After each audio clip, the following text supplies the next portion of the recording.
அந்த நாளில் இயேசு கிறிஸ்து வீட்டிலிருந்து வெளியே வந்து கடற்கரையில் அமைதியாக உட்கார்ந்தார்.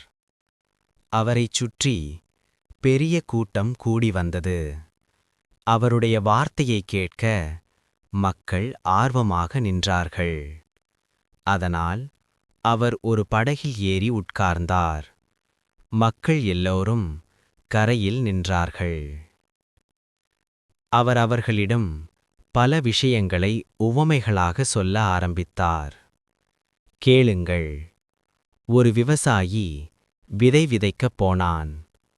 அவன் விதைக்கும்போது சில விதைகள் பாதை அருகே விழுந்தன. பறவைகள் வந்து அதை தின்னிவிட்டன. சில விதைகள் மண் குறைவாக இருந்த கற்பாறை இடங்களில் விழுந்தன. அது சீக்கிரம் முளைத்தது.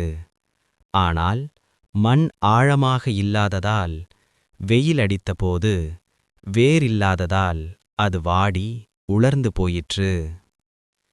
சில விதைகள் முள்ளுள்ள இடங்களில் விழுந்தன. முள் வளர்ந்து அந்தச் செடியை நெருக்கி அழித்தது. ஆனால் சில விதைகள் நல்ல நிலத்தில் விழுந்தன. அவை நல்ல பயிர் கொடுத்தன. சிலது 100 மடங்கு, சிலது 60 மடங்கு, சிலது 30 மடங்கு பலன் தந்தன. கேட்கும் காதுள்ளவன் கவனமாக கேட்கட்டும். அப்போது சீஷர்கள் அவரிடத்தில் வந்து கேட்டார்கள், ஏன் நீங்கள் மக்களிடம் உவமைகளாக பேசுகிறீர்கள்? அவர் பதிலளித்தார், பரலோக ராஜ்யத்தின் இரகசியங்களை அறிய உங்களுக்கு அனுமதி கொடுக்கப்பட்டுள்ளது. ஆனால் அவர்களுக்கு இல்லை.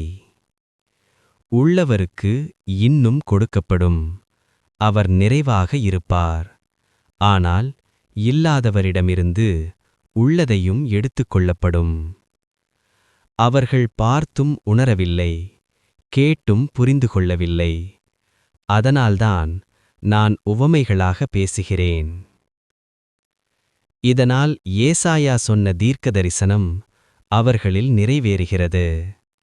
நீங்கள் கேட்கிறீர்கள், ஆனால் புரியவில்லை. பார்க்கிறீர்கள், உங்கள் கண்கள் காண்கிறதாலும் உங்கள் காதுகள் கேட்கிறதாலும் நீங்கள் பாக்கியசாலிகள்.